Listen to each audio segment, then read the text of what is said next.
খগেন গগৈ অসমৰ বিহুৰ ওজা হয় পুৰণি বিহু খগেনে যিমান জানে কোনো নাজানে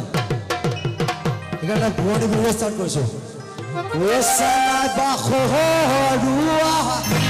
ঐ মোৰে মন মোহিলি ঐ চকুৱে তিহি পতে ঐ কিনো আশা দিলি ঐ ফালৰি বহলাতে জ্বলাই জ্বলাই ঐ মোকে নথকিবি ঐ জ্বলাই